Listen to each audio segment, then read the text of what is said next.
Dream of the Red Chamber, Chapter 89. Think about a time, and we have absolutely all experienced this, Oh, definitely. when you overhear just a fragment of a conversation, like just a tiny isolated snippet that's completely stripped of its original context. Right, like catching half a sentence in passing. Exactly. Maybe you're, walking past a closed-door meeting at work, or you're standing in line at a coffee shop. Or maybe you just catch a few whispered words from your partner in the other room. And your brain just instantly latches onto it. It really does. And Yeah. somehow your brain takes that tiny, ambiguous fragment, throws all rational logic out the nearest window, and just spins it into this massive, life-altering, catastrophic narrative. Because, that's what brains do. They hate a vacuum. Yes. You go from hearing a half sentence like, "I just don't know how to tell them," to suddenly believing you're getting fired. Or your relationship is completely over. Right. Or your entire social circle is secretly turned against you. The human brain is just incredibly skilled at filling in the blanks. And the fascinating, kind of terrible part is that it almost always fills those blanks with our absolute worst fears. It's a really profound, albeit exhausting, survival mechanism.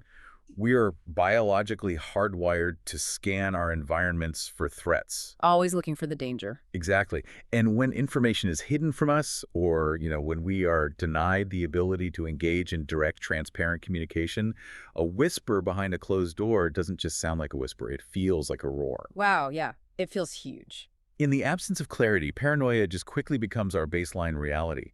Because ultimately, our brains would rather invent a terrifying certainty than sit comfortably in the unknown. That is so true. And that devastating psychological spiral, that journey from a tiny lack of communication to a total unraveling of reality, is exactly what we are going to explore today. That's such a rich topic. Dream of the Red Chamber. Such an incredible text. Now, for anyone listening who might not be familiar, this isn't just a book. It is arguably the pinnacle of Chinese fiction, like this massive, sprawling family saga. But at its core, it's a devastatingly precise psychological text. It is. The anatomy of a rumor. We're going to look at the psychology of hidden grief, the tragedy of overthinking, and how, a simple failure to communicate can literally, physically become a matter of life and death. What is so remarkable about this specific chapter is how startlingly modern the psychology feels. Right. It doesn't feel ancient at all. Not at all. We are looking at a text deeply embedded in the incredibly rigid, highly formalized social structures of an ancient aristocratic household during the Qing dynasty. Where the rules are just absolute. Exactly. The rules of behavior are strict and unyielding.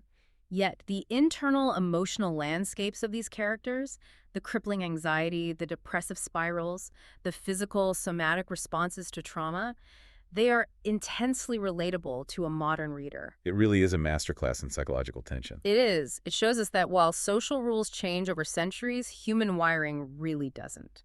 So to really understand what happens in this chapter, we first have to set the stage. We need to understand the environment our characters are operating in, because the backdrop to this entire emotional unraveling is actually a massive bureaucratic crisis. The context is everything here. Right. So the patriarch of the family, Zhang, is completely distracted. The text tells us that there has been a catastrophic natural disaster, a massive flood in the Henan region. And this isn't just a minor flood? No, rivers have literally burst their banks, entirely submerging prefectures and counties. This isn't just heavy rain. This is a total infrastructure collapse that requires immediate, intense government intervention. That is vital context to remember. Zhang is not just a father. He is a high-ranking official in the Ministry of Works. So it's literally his job to fix this. Exactly. When a flood of this magnitude hits, the state machinery goes into overdrive. State funds have to be allocated, grain needs to be moved, city walls and dikes need immediate repairing. The logistics must be a nightmare. They are. The text notes that from the moment the news breaks until the deep winter, Zhang is just consumed by this. He is busy every single day, constantly at his government office. So he's never home. Right. And he is the strict enforcing authority figure of the domestic household. He's the pillar around which all the rules are built. And suddenly, his attention is entirely pulled outward, ripped away from the domestic sphere. Let's frame this with a mental model for you listening, because we've all felt a version of this dynamic. Think of a household, or even a workplace, like a pressurized cabin. I like that analogy. Right. The strict authority figure, in this case, Zhang, is the pressure system holding everything rigid, like the boss being in the office. Everyone knows how to behave because the pressure forces them into shape. And when he leaves to handle this flood, the cabin depressurizes. Exactly. For a young, sensitive protagonist like Daiyu, who really relies on that external pressure to dictate his day and keep him focused on his studies, the sudden lack of gravity just leaves him floating. He is totally unmoored. And that depressurization is incredibly dangerous for someone like Daiyu. The text explicitly points out that without his father's constant surveillance, Daiyu's studies, quote, gradually slackened. So he's slacking off. Big time. He is still physically going to the family school, but mostly just to keep up appearances so the tutors don't report him. Mentally, he is completely checked out. Just going through the motions. Yeah, and this lack of structure leaves him incredibly vulnerable. When you don't have external demands forcing your attention outward, your attention naturally turns inward. That makes sense. Without the rigid demands of his father's expectations to distract him, Daiyu is left alone with his own intrusive thoughts, his own memories, and most importantly, his own unresolved grief. Which brings us to a morning that starts out completely mundane, but then turns into an absolute psychological landmine.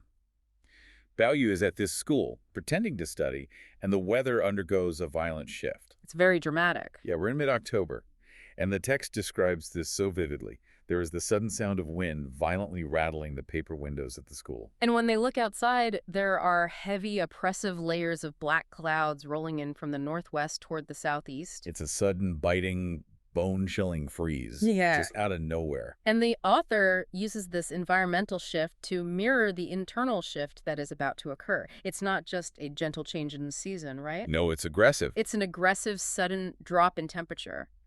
That sudden, biting cold acts as a physical manifestation of the emotional shock Daiyu is about to experience.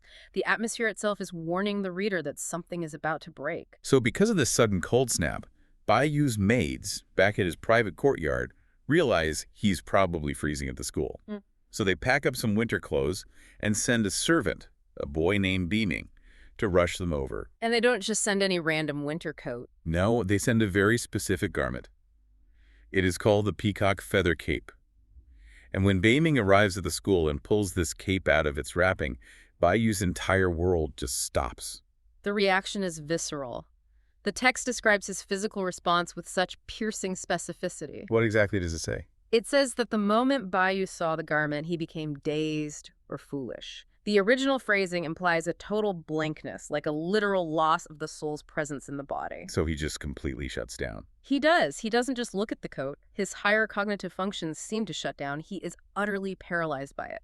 For you listening, you might be wondering why on earth a warm winter coat would cause a total psychological shutdown. Yeah. I mean, it's a piece of clothing meant to keep him comfortable. Why the extreme reaction? To understand this, we have to look at the neurobiology and psychology of objects. It is not just a coat. Right. This specific peacock feather cape carries an immense, suffocating emotional weight. It is an object irrevocably tied to a profound recent trauma. What happened? Well, a little while before this chapter, this exact cape was accidentally burned, leaving a hole in it. And it was painstakingly, meticulously mended by his absolute favorite, most beloved maid, Kingwin. Oh. Yeah. And Kingwin did this while she was deathly ill, pushing herself to the absolute brink of exhaustion to fix it for him. Shortly after that, she died. Oh, wow. So she practically gave her life to fix this coat. Exactly. So when Daiyu sees this cape, he isn't seeing a piece of clothing. His brain is bypassing the rational prefrontal cortex entirely. It's going straight to the emotion. Yes. The visual stimulus of that cape hits the amygdala, the brain's emotional processing center, and triggers a flood of visceral memory. The cape acts as a physical anchor to a time when Kingwin was still alive, and simultaneously, a brutal reminder that she is gone. Because grief is rarely linear. It almost never is. You don't just process a loss and move cleanly to the next stage. Grief lies dormant, waiting to be activated by a sensory trigger. Like a specific smell, or hearing a certain song on the radio. Exactly. Or in this case, the sight of the golden peacock threads woven together by someone who is now dead. I see the psychological weight of it, absolutely. But I want to push back here for a second and look at this from an outsider's perspective, like maybe the perspective of the other students or the servant in the room. Okay, let's hear it. Doesn't Daiyu's reaction seem a little indulgent? Look at what actually happens. The servant brings him a coat so he doesn't freeze. Daiyu completely freezes up emotionally, refuses to put the coat on at first, and only relents because the servant practically begs him. Right, the servant is terrified. Yeah, the servant is like, if you catch a cold, the masters will punish me. Please just wear it so I don't get beaten. So Daiyu puts it on. But then he just sits there at his desk, completely blank, staring at his books without reading a single word. He's totally checked out. And then he decides he's done for the day. He fakes an illness, tells his elderly teacher he feels a sudden sickness coming on, and goes home early. He skips school, goes back to his lavish courtyard, refuses to eat his dinner, and makes his entire staff of maids tiptoe around his dark mood. All because he looked at a coat. It's a lot of drama. It feels like the ultimate luxury of a spoiled aristocrat, It looks entirely indulgent from the outside, absolutely. And that is a really fascinating critique because it highlights the complex power dynamics at play in this text. You are right, Daiyu is incredibly privileged. He has a whole team of people managing his life. He is surrounded by a small army of servants whose entire existence revolves around anticipating his physical needs, like ensuring he doesn't feel a chill. He has the social luxury of faking an illness and skipping his responsibilities to go home and lie in bed. And the teacher just lets him. The elderly teacher lets him go without a fight because he knows Daiyu is the grandmother's favorite, the golden child of the family. The teacher simply doesn't want the political headache of disciplining him. So, yes, the privilege is undeniable and glaring. Exactly. He has a total, impenetrable safety net. Most people in the world can't just clock out of their lives because they feel sad. They cannot. But what this scene brilliantly demonstrates is that absolute material privilege does not equate to emotional invulnerability. Money can't buy happiness or insulate you from grief. Exactly. Daiyu is economically protected from the harsh realities of the world. He is socially elevated above almost everyone around him, yet he's emotionally paralyzed. His extreme reaction shows that all his family's wealth, all his elite status, cannot shield him from the profound, devastating, universal human experience of grief. That's a great point. In fact, his privilege almost makes his grief more complicated and isolating. He is surrounded by dozens of people whose job is to care for him, yet he is completely isolated in his pain. Because they're his staff, not his peers. Right. No one in that room can actually comfort him, because to them, he is the master and he is acting strangely. He's trapped in a gilded cage of his own sorrow. That isolation becomes incredibly sharp when he actually gets back to his courtyard. As we mentioned, he skips dinner. His head maid, Shirin, tries to coax him to eat, warning him that if he starves himself, his immune system will drop, he'll get sick, and again, the servants will bear the blame. And I just ignores her. He completely ignores her, and then he decides he needs to actively mourn. But this brings up a huge conflict. He cannot just mourn openly, can he? His grief has to be heavily managed. It does, and this introduces us to the secret architecture of mourning within this society. We have to remember the strict hierarchy. Right, class divide. Daiyu is the master, a member of the ruling elite. King Wen was a servant, essentially property. Furthermore, her death was highly complicated and politically charged within the household. Oh, really? What happened? She didn't just die peacefully. She was dismissed from the mansion under a cloud of intense suspicion and moral judgment by Daiyu's own mother. Oh, wow. So she was disgraced. Exactly. Therefore, for Daiyu, the heir to the family, to openly mourn a disgraced servant would be socially unacceptable. It would be seen as an act of blatant rebellion against his mother's authority. And a violation of the class boundaries. Yes, the very boundaries that hold their world together. He is strictly forbidden from publicly acknowledging his loss. So he has to engineer his own private clandestine ritual. And the specific granular details of what he does the next morning are just fascinating. He wakes up and tells his mates he wants to be left completely alone. He needs that isolation. Yeah, and he requests to be moved to a very specific location, Kingwen's old room, which has been empty since she was kicked out. Yeah. He explicitly notes that because it has been empty, it is very clean. But he uses the term ki, which means clear and cold. He wants that coldness. Right. He doesn't want a heavy, comforting meal. He specifically asks his maids to just leave some fresh fruit in the room so he can, quote, borrow a little of the fruit's fragrance. Notice what he's doing here with his physical environment. He is exercising intense sensory control, essentially engaging in deliberate sensory deprivation. Stripping away all the comforts. Yes. He is consciously removing himself from the physical warmth, the constant chatter of the servants, and the rich, heavy food of his daily aristocratic life. He is stepping into what we call a liminal space. A liminal space, like a threshold. Exactly. A waiting room between one state of being and another where the normal rules of his busy life are temporarily suspended. He is physically constructing an environment that perfectly mirrors his internal sense of emptiness and coldness. It is exactly like he is building a psychological sensory deprivation tank, just so he can finally feel his feelings without performing for anyone. That's a perfect way to describe it. For you listening, think about how this translates to modern life. Have you ever had to hide your true emotional state all day at work?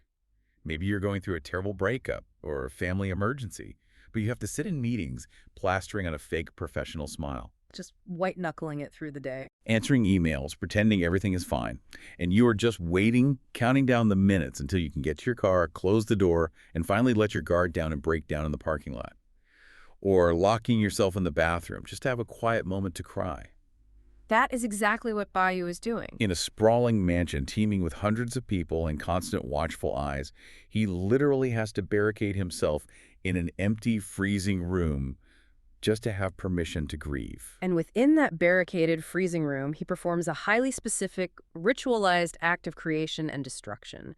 The text details that he takes out a very specific type of stationery. Oh, the paper. Yes, let's talk about the paper. It's a piece of pink paper with gold-flecked flowers on the corners. He lights a stick of incense, and he sits down to write an elegy, a poem mourning her death. Because nothing in this book is an accident.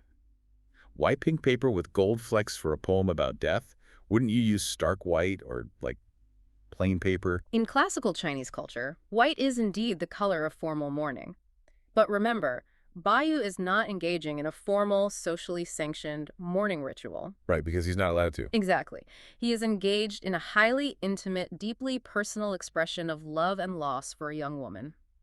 The pink paper with gold flecks is delicate, feminine, and beautiful. It represents Qingwen's youth, her beauty, and the intimate nature of their bond. So it's a tribute to who she was. Yes. By using this beautiful, lively paper to write a poem about death, the contrast makes the reality of her absence even more jarring and heartbreaking. He is using the materials of life to process the finality of death. The text of the elegy he writes on this paper is incredibly revealing. We actually get to read what he writes. He talks about how she was his constant companion, how their minds were intimately bound together. It's very moving. And then he uses this specific phrase: "Who could foresee wind and waves rising on flat ground, causing her life to instantly cease?" Let's break that down. Yeah. What does wind and waves on flat ground mean psychologically? Wind and waves on flat ground is a powerful classical idiom that perfectly encapsulates the specific trauma of sudden, unexpected loss. Think of the imagery. You are standing on flat, solid, dry ground. You feel totally safe. You feel completely safe. There is no ocean in sight. And then suddenly, a massive, violent wave crashes over you out of nowhere. Wow, that's terrifying. It speaks to the sheer unpredictability of tragedy. There was no long illness to prepare him, no warning signs he was allowed to see. The ground was flat, the world was stable, and then out of nowhere, destruction hit, and she was gone. He's just grappling with how fast it all happened. He is grappling with the fundamental unfairness and the shocking speed of mortality. He follows this line by comparing her passing to water flowing east, a common poetic metaphor for time and life moving in one direction, irrevocably, never to return to its source. He writes this beautiful pouring out of his soul, and then once the elegy is finished, he burns it, right there in the room, holding it over the burning incense. He doesn't save it to read later. No, he doesn't save it in a book. He watches it turn to ash. Then he sits quietly, waiting for the stick of incense to burn all the way down. Once the physical ritual is over, he emerges from the room, puts his public mask right back on, and tells his maids with a perfectly constructed fake smile that he's just feeling a bit stuffy and needed some quiet time to read. The burning of the text is the ultimate expression of private grief. We see this concept in modern grief therapy, the idea of writing a letter to someone you have lost or someone who has hurt you and then destroying it. So the act of writing is the point, not the keeping of it. Exactly. The poem was not meant to be read by the living. It was a direct spiritual communication with the dead. By burning it, he achieves two things simultaneously. First, he spiritually transmits the message to Qingwen in the afterlife. And second, He destroys the physical evidence of his socially unacceptable mourning. It is a profoundly tragic moment that highlights the massive, agonizing divide between his inner, authentic self and the outward, rigid performance his society demands of him. Daiyu's private ritual gives him a temporary release. He gets the emotion out on paper and burns it. But it doesn't solve his profound sense of isolation. When he steps out of that room, he is still fundamentally alone in a house full of people. He needs actual human connection. Right. To actually cure that loneliness, he is forced to seek out the one single person in the entire world who might actually understand the depth of his feelings. His cousin, Daiyu. His intellectual and emotional soulmate. Yeah. You would think, okay, this is the turning point. He is going to the person he loves most to find some comfort. But because he's coming from a place of such fragile, heavily guarded grief, his attempt to connect is doomed from the start. Instead of finding solace, the interaction they have it's just painfully, excruciatingly awkward. It is an agonizing scene to analyze because the tension is so thick you could cut it with a knife. Yet the conflict is almost entirely unspoken. It's all subtext. Entirely subtext. When Baiyu arrives at Daiyu's residence, which is called Jiaxiang Manor, the author gives us a masterclass in atmospheric storytelling. The visual cues in the room set the emotional tone before anyone even opens their mouth. Let's paint that picture because the setting does half the work here. Baiyu walks in, and Daiyu is sitting inside, copying Buddhist scriptures. Which is very significant. Right. For a young woman of her background, this immediately signals a deliberate withdrawal from the secular world. It's a focus on the spiritual, the eternal, or perhaps a meditation on suffering, rather than engaging with the present reality of the household. She's pulling away. And then, Baiyu notices a new painting hanging on her wall. It is called Fighting the Cold, and it features the moon goddess, Changji, standing with her attendants in the freezing, frosty atmosphere of the moon. The choice of this specific painting is deeply symbolic. Baiyu asks her about it, trying to make small talk, and Daiyu quotes a line of poetry in response. The frost goddess and the moon maiden both endure the cold. In the frost of the moon, they compete in beauty. So what is she really saying there? If we look at the mythology of Chenji, she is a figure of ultimate isolation.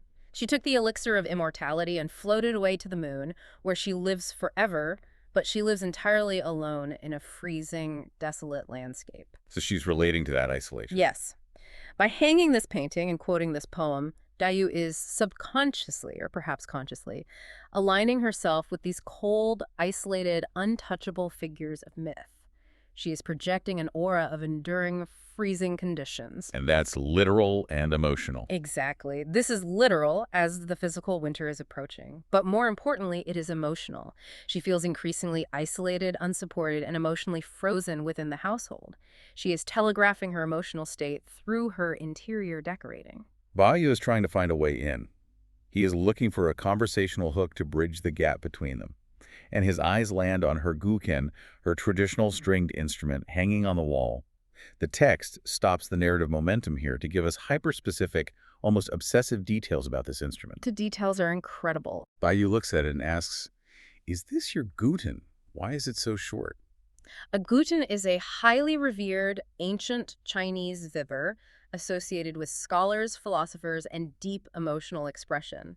It is usually a very standardized size. So the fact that it's short is weird. Very weird. Daiyu's response to his question reveals so much about her lifelong sense of not quite fitting into the standard molds of the world.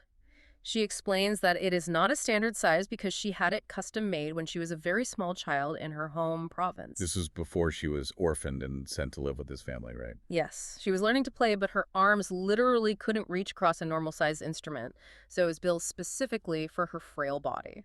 That's so sad, really.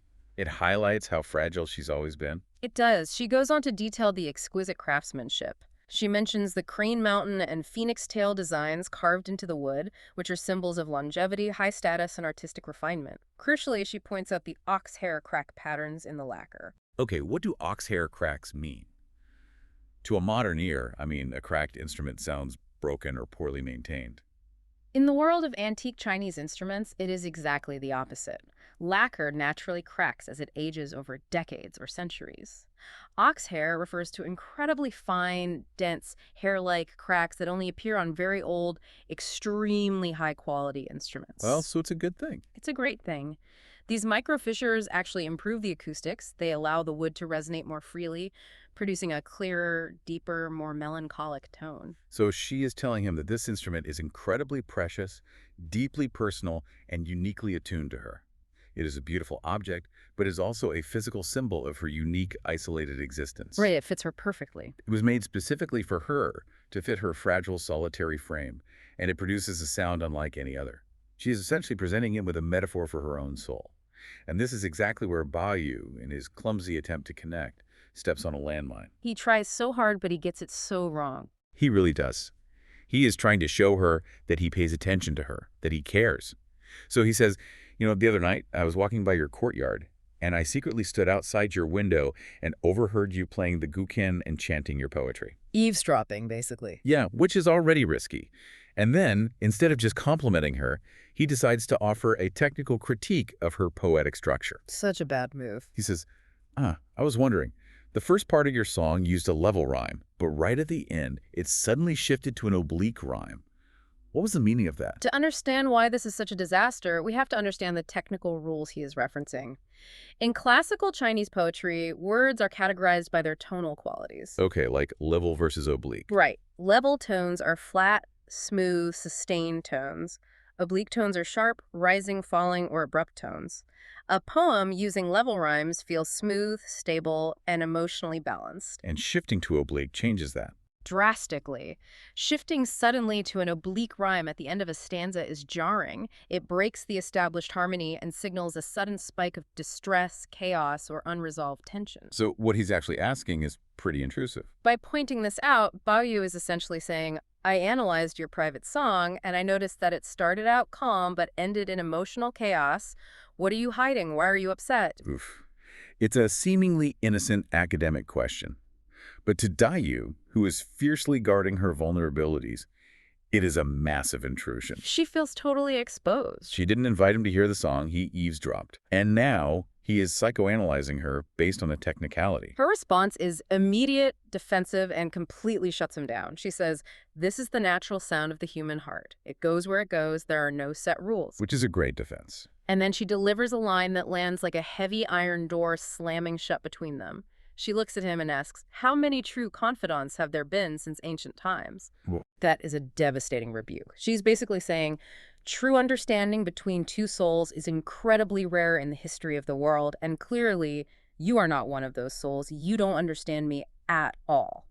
I want to pause the narrative here. Yeah. Because this dynamic, this painfully stilted, uncomfortable conversation where everything goes wrong despite good intentions, is so universally relatable. We've all been there. For you listening, think of this as the intimacy paradox.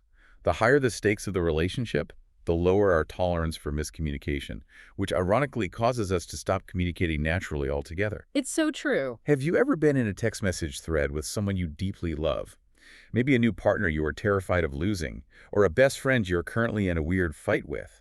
You are both overanalyzing every single word. Typing and retyping. Yes. You type something out, delete it, rewrite it, try to add an emoji to soften it, delete the emoji because it looks desperate, and you spend 10 minutes trying to find the perfect, flawless phrasing. And it never works. Because you are trying so incredibly hard not to say the wrong thing, you end up sending a message that sounds completely unnatural, cold, and robotic. The other person reads that coldness, assumes you are pulling away, gets defensive, and fires back an equally guarded, robotic response. It's a vicious cycle. You love each other, but your intense fear of messing up the connection leads to total communication paralysis. That is a perfect modern parallel for exactly what is happening in this room. The text provides a specific psychological concept for this phenomenon, sarav tu, which translates to true intimacy turning into distancing. Intimacy turning to distance. Yes. It is deeply tied to what modern psychology would call anxious attachment dynamics. They know each other so intimately and they care about each other so deeply that they are terrified of the stakes. So they're both just frozen. Daiyu knows Daiyu is physically frail and highly emotionally sensitive. He is walking on eggshells, terrified of saying the wrong thing, upsetting her, and making her physically ill. He is overthinking his approach, which makes him sound analytical and detached when he critiques her poetry. And how does Daiyu read that? Daiyu is hypervigilant. She reads his hesitation, his careful, stumbling words, and his weird academic critique as him blowing hot and cold.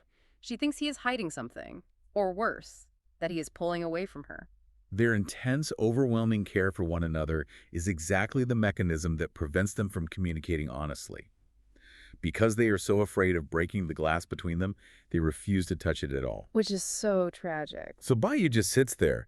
The text explicitly says he feels like he has 1,000 things to say to her, 1,000 emotions bubbling up, but he cannot find a single appropriate word. He's stuck. He feels he has already spoken out of turn. He is afraid of chilling her heart any further, so he just awkwardly stands up. He makes a weak excuse to leave, saying he has to go visit another cousin across the compound. And the tragedy deepens the moment he walks out the door.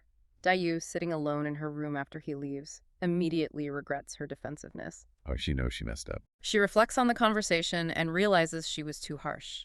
She thinks to herself that her words came out much too coldly and she wishes she could take them back. But it's too late. The moment has passed. The damage of the silence, the damage of the things left unsaid is already done.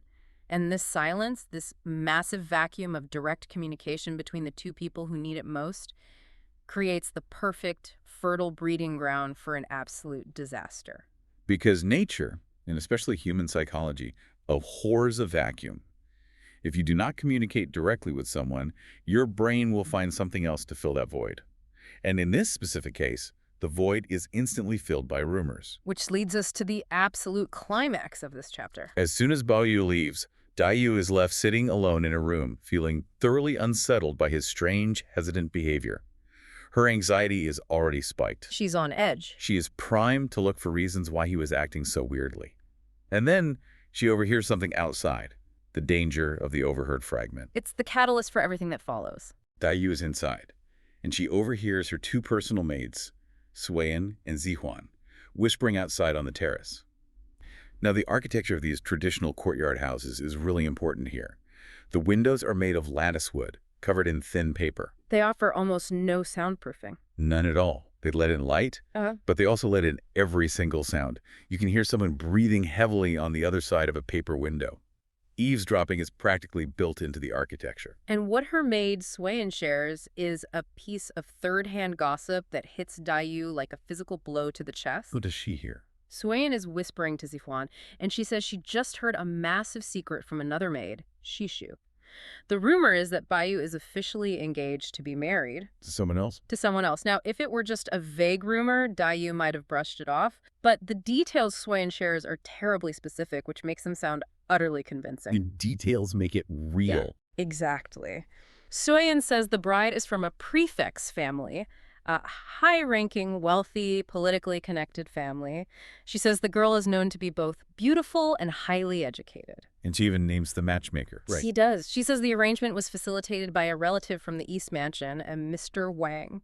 This specific detail gives the rumor a terrifying bureaucratic legitimacy. That sounds so official. And crucially, Suyen whispers that the grandmother and the family elders have strictly ordered everyone to keep it a secret from Daiyu so that he won't get distracted from his studies or throw a tantrum. The cinematic quality of how the author stages this scene is just brilliant, almost bordering on gothic horror. You have the two maids outside in the cold courtyard, terrified of being caught, whispering this massive, life-altering secret. And Daiyu is just trapped inside. Daiyu is inside, frozen, absorbing every word, realizing her entire future has just been obliterated. And then suddenly, breaking the tense silence, a pet parrot hanging in a cage in the courtyard squawks out, mimicking a human voice.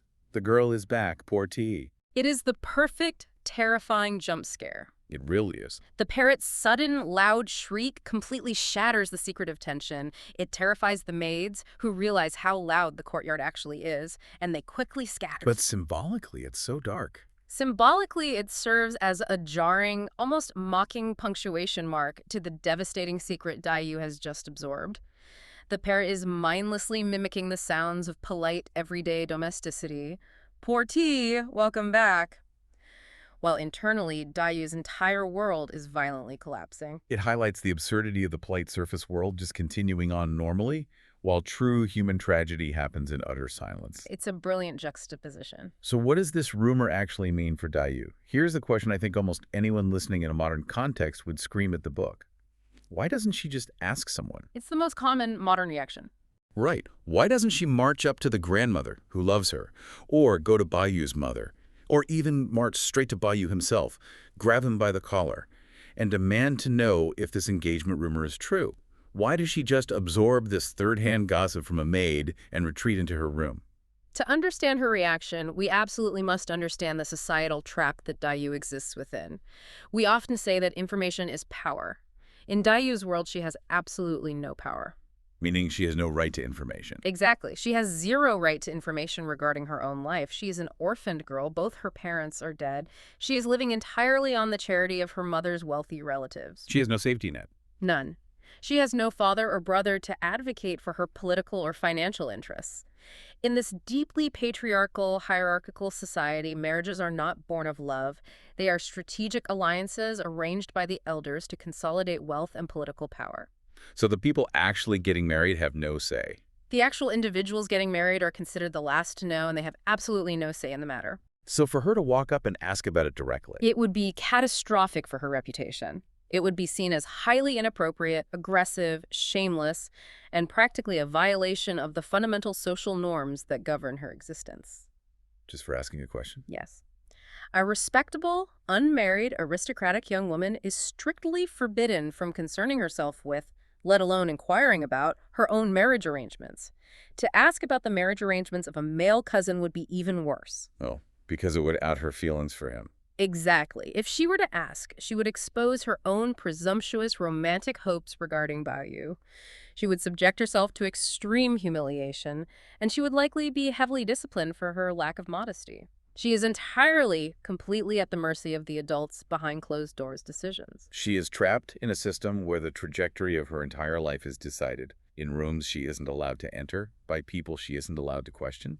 She is expected to just politely, silently accept whatever fate is handed to her. And this total lack of agency is exactly what makes the rumor instantly, horrifyingly credible to her. Because it sounds exactly like what they would do. Yes, it makes perfect logical sense that the family elders would arrange a wealthy, politically advantageous match for their golden boy Daiyu and keep it a secret to avoid drama. And it makes perfect tragic sense to her that she, the orphaned, physically fragile, financially dependent cousin with no political connections, would be discarded. The rumor perfectly aligns with her objective social reality, and it preys directly on her deepest, darkest insecurities. And believing that she has completely lost her future, believing that the one single person in the world she truly loved and relied on is going to be married off to a stranger, Daiyu makes a chilling, silent, and absolute decision. This is where we see her take control in the only way she can. This is where we move from the psychological trap to the physical consequences. We move into what we can call somatic self-destruction. The text gives us access to her internal monologue as she stumbles back to her bed and lies down. Her internal state is just devastating. She describes her emotional state with a terrifyingly precise metaphor. She feels like she has been thrown into the ocean. Think about that physical sensation for a second.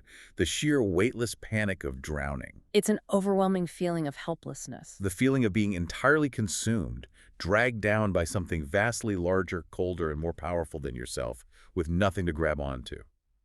She reflects on the bitterness of her life, the fundamental vulnerability of having no parents to protect her. And then, looking at this impossible situation, she decides how to take control of the one single thing she still has authority over, her own end. It is a devastating, incredibly dark pivot.